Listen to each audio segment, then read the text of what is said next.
Dear friends, welcome back to my channel Place Classes. Today in this video we will learn passive voice of present continuous tense. Dear friends, आपका अपने channel place class में स्वागत है। आज के video lecture में आप सीखेंगे प्रेजेंट कंटिन्यूअस टेंस का पैसिव वॉइस। यदि कोई सेंटेंस हो तो उसको हम कैसे पहचानें कि ये प्रेजेंट कंटिन्यूअस टेंस का है और पैसिव वॉइस है। तो मैंने यहाँ पर बहुत ही बेहतरीन ढंग से बताने का प्रयास किया है। यहाँ पर सारे पहचान और एग्जाम्पल के माध्यम से मैं आपको बताऊंगा कि प्रेजेंट कंटिन्यूअस टेंस को कैसे पहचानेंगे और कैसे ट्रांसलेट करेंगे। डियर फ्रेंड्स, इसका एक वीडियो अपलोड हो चुका है जिसमें आपको बताया गया सिंपल और निगेटिव सेंटेंस को कैसे ट्रांसलेट करना है और कैसे पहचानना है। ये दूसरा वीडियो लेक्चर है जिसमें आपको इंट्रोगेटिव और इंट्रोगेटिव निगेटिव सेंटेंस को बताया जाएगा कि कैसे पहचानेंगे और कैसे ट्रांसलेट करेंगे। तो डियर फ्रेंड्स, यहाँ पर पहचान लिखी हुई देखेंगे, स्क्रीन पर आपको दिखाई दे रहा है। जा रहा है, जा रही है, जा रहे हैं, जा रहे हो, जा रही हूँ, सॉरी जा रहा हूँ, जा रही हूँ। ये क्रिया के साथ यदि वाक्य के अंत में मिले हैं तो निश्चित है कि वो आपके प्रेजेंट कंटिन्यूअस टेंस के पैसिव वॉइस होंगे। ठीक, अब मैं इंट्रोगेटिव सेंटेंस में कुछ सेंटेंस को लिखा हूँ, फिर से एक बार देख लीजिए। जा रहा है, जा रही है, जा रहे हैं, जा रहे हो, जा रहा हूँ, जा रही हूँ क्रिया के साथ वाक्य के अंत में हो तो निश्चित है कि वो प्रेजेंट कंटिन्यूअस टेंस का पैसिव वॉइस है। यदि उसमें एक और क्रिया है, जैसे मैं जा रहा हूँ, तो ये प्रेजेंट कंटिन्यूअस टेंस का पैसिव वॉइस नहीं है, लेकिन उसमें एक और क्रिया होगी तब कहा जाएगा कि ये प्रेजेंट कंटिन्यूअस टेंस का पैसिव वॉइस है। जैसे देखेंगे,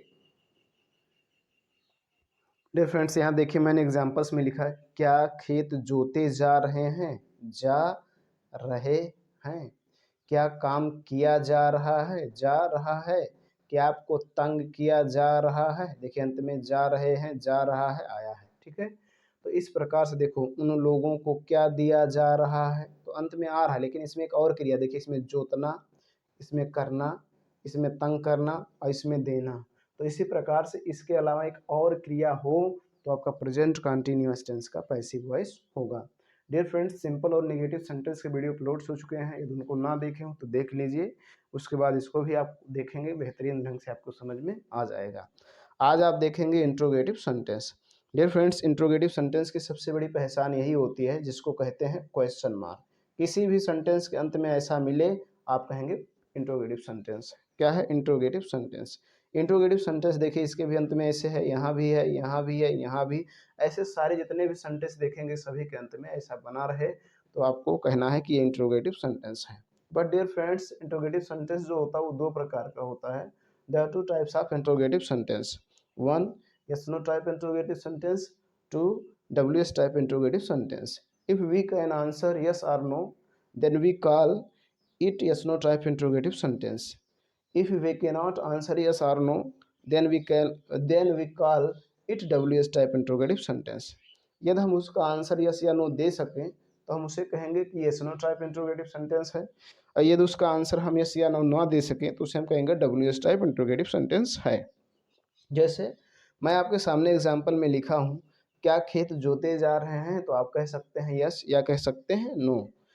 क्या काम किया जा रहा है, तो आप कह सकते हैं यस या कह सकते हैं नो। क्या आपको तंग किया जा रहा है, तो आप कह सकते हैं यस या कह सकते हैं नो। अर्थात इनका जवाब आप यस या नो दे सकते हैं। तो जिनका जवाब आप यस या नो दे सकें उसे कहेंगे स्नो टाइप इंट्रोगेटिव सेंटेंस। ठीक, तो जब स्नो टाइप इंट्रोगेटिव सेंटेंस होगा तो उसमें पहचान क्या है कि शुरू में क्या होगा। देखो यहाँ भी क्या है, यहाँ भी क्या है, यहाँ भी क्या है, लेकिन डियर फ्रेंड्स आपको याद रखना है कि कभी कभी क्या होते हुए भी वो स्नो टाइप इंट्रोगेटिव सेंटेंस नहीं होता है। तो एक बार आप चेक कर लेंगे कि क्या उसका जवाब हम यस या नो दे सकते हैं। यदि उसका जवाब आप यस या नो दे सकें तो निश्चित है कि वो स्नो टाइप इंट्रोगेटिव सेंटेंस है। यदि वो स्नो टाइप इंट्रोगेटिव सेंटेंस है तो उसका ट्रांसलेट कैसे करना है? सबसे पहले आपको इनमें से कोई एक लगाना, इज, एम, आर। आपको मालूम होगा इज का प्रयोग सिंगुलर के साथ, एम का प्रयोग सदैव आई के साथ, आर का प्रयोग हमेशा प्लूरल के साथ किया जाता है। किसको देखकर लगाएंगे? ऑब्जेक्ट को देखकर। ऑब्जेक्ट के अनुसार ये लगाएंगे, उसके बाद बीइंग लगेगा, फिर V3 वर्ब का थर्ड फॉर्म, फिर जो बच जाएगा उनको लिख देंगे, फिर क्वेश्चन मार्क लगा देंगे। तो सबसे पहले ऑब्जेक्ट देखा जाए खेत, तो खेत सिंगुलर है इसलिए इज लगेगा, तो सबसे पहले इज लगाएंगे। Is the field, is the field. अब जोतना का सॉरी बीइंग लगाना, ऑब्जेक्ट हो गया तो बीइंग लगाइए। इज द फील्ड बीइंग, अब जोतना का इंग्लिश होता है प्लाउ, उसका थर्ड फॉर्म लगाएंगे तो प्लाउड हो जाएगा, PLOUGHED, और कोई बचा नहीं, question mark. Is the field being ploughed. ठीक, इस तरह से आपको करना है। अगला, क्या काम किया जा रहा है, तो सबसे पहले देखेंगे कि ऑब्जेक्ट कौन है, काम, तो काम सिंगुलर है तो इज लगाएंगे, इज द वर्क, ये ऑब्जेक्ट हो गया, देखो ये इज हो गया, फिर ये ऑब्जेक्ट हो गया द वर्क, अब लगाना है बीइंग, उसके बाद भी3 लगाना है, करना, करना का इंग्लिश होता है डू, उसका थर्ड फॉर्म हमको लगाना है डन, फिर question mark, is the work being done. ठीक है, अगला सेंटेंस देखेंगे, क्या आपको तंग किया जा रहा है, तो आपको, या ऑब्जेक्ट कौन है, आपको, तो आपको का इंग्लिश होता है यू, और यू के साथ लगता है आर, तो सबसे पहले आर, फिर ऑब्जेक्ट यू, उसके बाद बीइंग, उसके बाद भी3, तंग करना, तंग करना का इंग्लिश होता है वैक्स, या टीज भी यूज कर सकते हैं, VEX, ये वैक्स होता है, इसका थर्ड फॉर्म लगाएंगे तो ED लग जाएगा, वैक्सड। उसके बाद क्वेश्चन मार्क, यहाँ टीज का भी यूज कर सकते हैं, टीज में सताना या तंग करना या चिढ़ाना, तो यहाँ पर टीज का भी यूज कर सकते हैं, कोई दिक्कत नहीं है। ठीक, इस तरह से आपको ये सुनो टाइप इंट्रोगेटिव सेंटेंस को ट्रांसलेट करना है। सबसे पहले इज, एम, आर, इनमें से कोई एक लगाएंगे, लेकिन ऑब्जेक्ट के अनुसार लगाएंगे, ऑब्जेक्ट देखेंगे, सिंगुलर है तो इज, आई है तो एम, प्लूरल है तो आर, ऑब्जेक्ट के तुरंत बाद बीइंग लगाएंगे, उसके बाद भी3 लगाएंगे, वर्ब का थर्ड फॉर्म, फिर अदर वर्ड लगा क्वेश्चन मार्क लगा देंगे। ठीक, अब देखेंगे WH type interrogative sentence.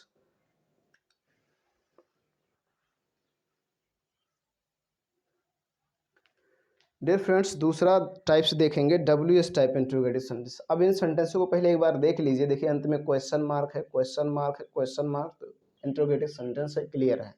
Check करते हैं SNO टाइप है या WH टाइप, उन लोगों को क्या दिया जा रहा है, आप कहोगे यस या कहोगे नो, मतलब क्या इनके जवाब आप यस या नो दे सकते हैं, नहीं, तो जब इनके जवाब आप यस या नो नहीं दे सकते हैं तो ये आपके SNO टाइप इंट्रोगेटिव सेंटेंस नहीं है, ये WH टाइप इंट्रोगेटिव सेंटेंस है। तो जब WH टाइप इंट्रोगेटिव सेंटेंस होंगे तो सबसे पहले आपको क्वेश्चन वर्ड लिखना। अब बात आती है क्वेश्चन वर्ड क्या है, तो कहाँ, कब, कितना, कितने, कितने, कौन सा, कौन से, किस, किसका, किसकी, किसके, ये सभी क्वेश्चन वर्ड है। इनकी अंग्रेजी सबसे पहले लिखो, इसमें क्या है, क्या, क्या की अंग्रेजी सबसे पहले व्हाट, उसके बाद इज, एम, आर, ऑब्जेक्ट देख लीजिए उन लोगों को, तो उन लोगों की इंग्लिश होती है दे, और दे के साथ लगता है आर, उसके बाद object they, what are they, अब आगे बढ़ो, ऑब्जेक्ट हो गया बीइंग, उसके बाद भी3, देना, देना का इंग्लिश होता है गिव, थर्ड फॉर्म लगाएंगे गिवन, और कोई है नहीं, question mark, what are they being given, उन लोगों को क्या दिया जा रहा है। अगला है पार्सल कहाँ भेजा जा रहा है, तो सबसे पहले कहाँ की अंग्रेजी आपको लिखना, कहाँ की अंग्रेजी वेयर, उसके बाद देख लेंगे ऑब्जेक्ट कौन है, पार्सल, तो सिंगुलर है तो is the parcel, where is the parcel, उसके बाद बीइंग, उसके बाद भी3, भेजना, भेजना का इंग्लिश सेंड, उसका थर्ड फॉर्म लगाएंगे सेंट, फिर question mark, where is the parcel being sent. ठीक, अगला बच्चों को कैसे पढ़ाया जा रहा है, बच्चों को कैसे पढ़ाया जा रहा है, तो सबसे पहले कैसे की अंग्रेजी हाउ, उसके बाद बच्चों ऑब्जेक्ट है तो प्लूरल है तो आर लगाएंगे, are the children, are the children, उसके बाद बीइंग, उसके बाद भी3, पढ़ाना, पढ़ाना का इंग्लिश टीच, उसका third form taught, question mark, how are the children being taught. ठीक, इस तरह से आपको WH टाइप इंट्रोगेटिव सेंटेंस को करना है। अब डियर फ्रेंड्स, मैंने आपके सामने नोट में इंट्रोगेटिव नेगेटिव सेंटेंस लिखा हूँ, रूल्स वही हैं, बस आपको इतने ध्यान रखना है, यदि इंट्रोगेटिव सेंटेंस में नहीं शब्द आ जाए तो उसे इंट्रोगेटिव नेगेटिव सेंटेंस कहा जाता है। आपको करना भी कुछ नहीं है, केवल ऑब्जेक्ट के बाद नॉट का यूज कर देना है। जैसे देखेंगे, मैंने आपके सामने कुछ सेंटेंस को लिखा हुआ है, ये देखिए यहाँ पर है,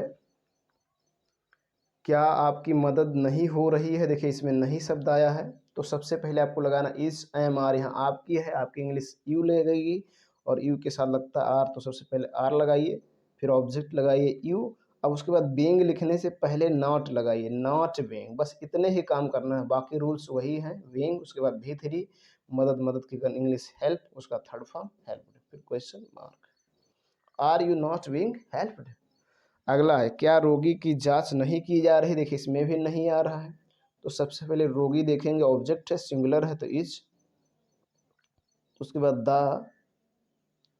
पेशेंट, इज द पेशेंट, उसके बाद ऑब्जेक्ट के बाद तुरंत नॉट, फिर बीइंग, फिर V3। जांच करना का इंग्लिश होता है एग्जामिनेट, एग्जामिनेट, उसके बाद क्वेश्चन मार्क। ठीक, अगला गरीबों के लिए कुछ क्यों नहीं किया जा रहा, देखिए इसमें क्यों भी है नहीं भी है, तो ये W S type interrogative negative sentence है। सबसे पहले क्यों की अंग्रेजी वाई, उसके बाद इज, उसके बाद नथिंग, उसके बाद डन, V3 लगाना है, वाई इज नथिंग डन, क्यों नहीं कुछ किया जा रहा है, for the poor, for the poor, sorry for the poor. इस तरह से, इसको इस तरह से भी बना सकते हैं, why are the poor not done anything, why are the poor not done anything. ठीक, इस तरह से भी इसको ट्रांसलेट कर सकते हैं। Why is nothing done for the poor, ये भी सही है, कोई दिक्कत नहीं है, इस तरह से भी आप ट्रांसलेट कर सकते हैं। तो डियर फ्रेंड्स, आपको कुछ नहीं करना है, जब इंट्रोगेटिव नेगेटिव सेंटेंस हो तो केवल ऑब्जेक्ट के बाद नॉट का यूज कर देना है। शेष रूल्स यस नो टाइप का, यस नो टाइप में पालन किया जाएगा, डब्ल्यू एस टाइप का होगा तो डब्ल्यू एस टाइप के रूल का पालन किया जाएगा। डियर फ्रेंड्स, वीडियो पसंद आया हो तो लाइक करें, चैनल में पहली बार आए हो तो आपसे रिक्वेस्ट है कि चैनल को सब्सक्राइब करें, साथ साथ बेल आइकन भी प्रेस करें ताकि जो मैं वीडियो अपलोड करूं उसका नोटिफिकेशन आपको मिलता रहे। आज के वीडियो लेक्चर में उतना ही, धन्यवाद।